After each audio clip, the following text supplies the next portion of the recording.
Yo, what is going on, guys? It is Jonathan back again with the weekly scuffle, and I'm here to cover Canelo Alvarez and the whole situation that happened between him, Turkey, Jake Paul, and what that has led to.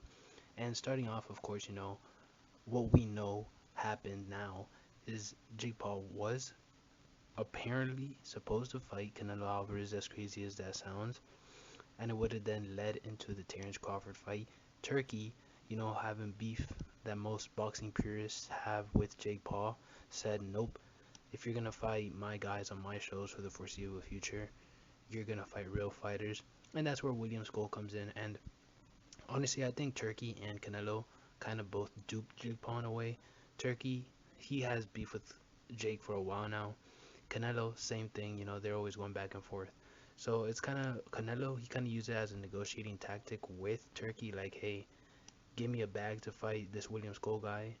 In theory, I become undisputed for 2 times in the division, makes the Crawford fight for undisputed, and potentially has greater implications for the future.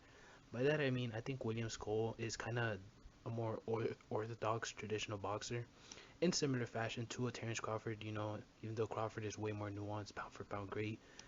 But I think Williams Cole is definitely that archetype, the fighter that Terrence Crawford is, that Dimitri Bivol is. And that's a big deal because now that Canelo is signed to Saudi, there is a 4-fight deal in play.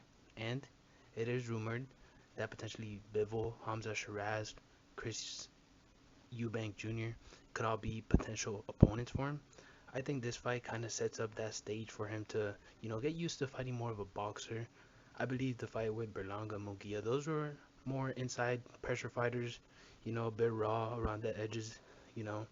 Both guys I don't think are going to be anything special moving forward, but regardless, I think the Skull fight actually makes sense stylistically because it helps him prepare for Crawford. And I think the Crawford fight, well, Canelo is my favorite for that fight. I think it's definitely intriguing. You got two all-time greats going up against each other. Crawford is daring to be great. Canelo is giving him that shot. It's going to be for undisputed because of the Skull fight.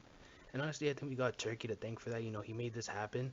And funnily enough, I think Canelo probably got the biggest 4-fight deal in boxing history, more likely than not. So that's also kind of insane. And you got to account that, the Jake Paul fight is still probably going to be there after this 4-fight deal is done. So Canelo is going to retire probably the highest paid boxer of all time. But with that being said, I look forward to Canelo and this 4-fight run. I think him versus Skull is going to be an interesting matchup. I'm not sure Skull has the capabilities to give Canelo any trouble, but you never know with a boxer, Cuban style, those are the guys that have given Canelo pass, i.e. Landy Lara. But regardless, we'll see how all this plays out and see you next time. Peace.